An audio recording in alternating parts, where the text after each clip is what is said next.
షర్మిల వ్యాఖ్యల మీద హిందువులైతే తీవ్ర ఆగ్రహం వ్యక్తం చేస్తున్నారు. ఒకసారి ఆ మాట విందాం. 5,000 గుడులు కట్టిస్తారట. దళిత కాలనీలలో 5,000 గుడులు కట్టిస్తారట. టీటీడీ తరపున ఏం అవసరం ఉంది అని అడుగుతున్నాం. ఏ దళిత కాలనీ వచ్చి మాకు టీటీడీ గుడులు ఇక్కడ కావాలి అని అడిగారో చంద్రబాబు గారు సమాధానం చెప్పాలి. టీటీడీ పవిత్రమైన గుడే, ఎవరు కాదనటం లేదు. కానీ వాళ్ళకి అధికంగా డబ్బులుంటే ఆ డబ్బులతో ప్రజలకు సేవ చేయాలి తప్పితే ఇలా రాజ్యాంగానికి వ్యతిరేకంగా ఆర్ఎస్ఎస్ సిద్ధాంతాన్ని నెత్తినెత్తుకొని దేశమంతా గుడులు కట్టిస్తామనడం చాలా అసలు భావ్యం కాదు అని చెప్తున్నాం. టీటీడీ కట్టించడాన్ని కాంగ్రెస్ పార్టీ తీవ్రంగా వ్యతిరేకిస్తుంది. ఇది మన సెక్యులరిజం విధానానికి చాలా వ్యతిరేకం. ఇది టీటీడీ డబ్బులతో టీటీడీ కట్టిస్తే అది సెక్యులరిజానికి వ్యతిరేకమేమో అర్థం కావట్లేదు. మసీదుల పునర్నిర్మాణానికి, చర్చల పునర్నిర్మాణానికి ప్రభుత్వపు డబ్బులు ఇస్తుంటే సెక్యులరిజానికి నష్టం జరగలేదు. ప్రభుత్వపు సొమ్ము. టీటీడీది హిందువులు పెట్టే డబ్బులు, అదేం ప్రభుత్వానికి 5 పైసలు సంబంధం లేదు. అలాంటిది ఈ వ్యాఖ్యలు ఇప్పుడు ప్రతి ఒక్కళ్ళు కూడా ప్రశ్నిస్తున్నారు. ఏ విధంగా సెక్యులరిజానికి ఇది భంగం, అసలు ఆవిడకి సెక్యులరిజం అంటే ఏంటో తెలుసా, కొద్దిగా నేర్పని చెప్తున్నారు. ఓం నమో వెంకటేశాయ. ఈ రోజున కాంగ్రెస్ పార్టీ అధ్యక్షురాలుగా ఉన్నటువంటి షర్మిల గారు వారు కూటమి ప్రభుత్వం వారు తిరుమల తిరుపతి దేవస్థానం నిధులతో రాష్ట్ర వ్యాప్తంగా ఉన్న ఎస్సీ ఎస్టీ కాలనీల్లో గుడులు కడతానంటే ఇది ఎలా కడతారు మీరు, ఇది సెక్యులర్ ప్రభుత్వం అంటూ ఒక స్టేట్మెంట్ వీడియో ఇచ్చేశారు. అమ్మా, తమరికి కొంచెం బుద్ధి జ్ఞానం ఉందా లేదో ఒకసారి చూసుకోండి. అసలు మీకు రాజకీయం అంటే ఏమిటో అవగాహన ఉందో లేదో కూడా చూసుకోవాల్సిన అవసరం ఉంది. ఎందుకంటే తిరుమల తిరుపతి దేవస్థానం అనేది ఒక హిందూ ధార్మిక సంస్థ.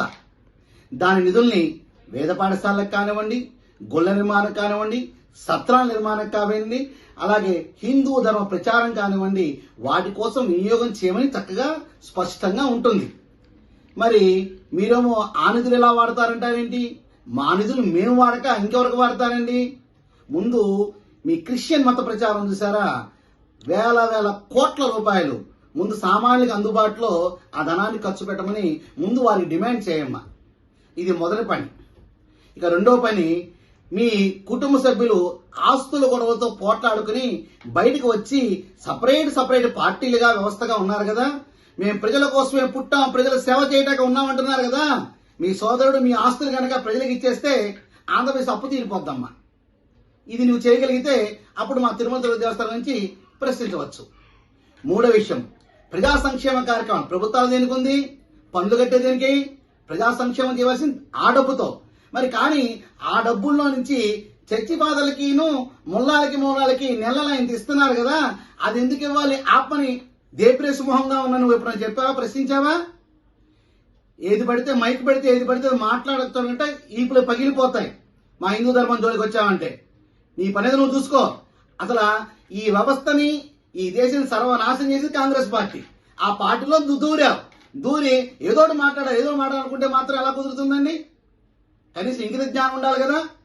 ముందు నీ భర్త కనుక వేసుకున్న ₹1,00,00,000 చూసి మీకు పంచమనండి. మీ దిక్కుమాల గవర్నమెంట్, అంతకుముందు పోయిన గవర్నమెంట్ లో సుమారుగా 25,000 చర్చలు అనధికారికంగా ప్రభుత్వ స్థలాల్లో కట్టారు ఈ రాష్ట్రంలో. ఏ కొండ మీద చూసిన కొత్తగా సిలువలు వెలిసినాయి. వాడిని ఎప్పుడు ప్రశ్నించావు? నువ్వు మత ప్రచారం చేస్తున్నావా, కాంగ్రెస్ పార్టీ అధ్యక్షురాలుగా ఉన్నావా? ఏదైనా ఆలోచించి నిర్ణయాలు తీసుకోవాలి, ఆలోచించి మాట్లాడాల్సిన అవసరం ఉంది. హిందువుల యొక్క ఆగ్రహానికి గురి కావద్దమ్మా. ఇలా అయితే ప్రజాబాహుల్యంలోకి రానివ్వం మేము. సమసమాజ స్థాపన నిర్మాణం అంటాం, ఒప్పుకుంటాం. కానీ ఇప్పుడు దిక్కుమాల నిర్ణయాలను ప్రకటిస్తే మాత్రం ఖచ్చితంగా ఒప్పుకోం. ఇప్పటికే దేశాన్ని నాశనం చేసిన వ్యవస్థలు చాలు, కొత్తగా నాశనం చేయాల్సిన అవసరం లేదు. ఓ కొండ మీద సిలువ పెట్టి వస్తే ఇంత డబ్బులను ఇస్తారా? ఇప్పటికీ స్వాతంత్రం రాకముందు బ్రిటిష్ గవర్నమెంట్ వారు భారతదేశంలో తెలుగు 2 రాష్ట్రాలలో అనేక వేల కోట్ల రూపాయల ఆస్తులు లీజుకి ఇచ్చారు. పెద్ద చర్చలు నిర్మాణం చేస్తున్నాయి. ఇప్పుడు ఆ లీజులు పూర్తయి 20 సంవత్సరాలు అయింది.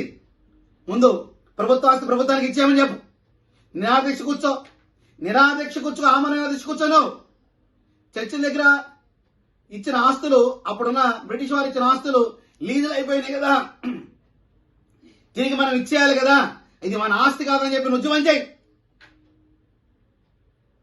పిచ్చి నిర్ణయాలు పిచ్చి వేషాలు లేకుండా మీ పని ఏదో మీరు చూసుకుంటే బాగుంటుంది.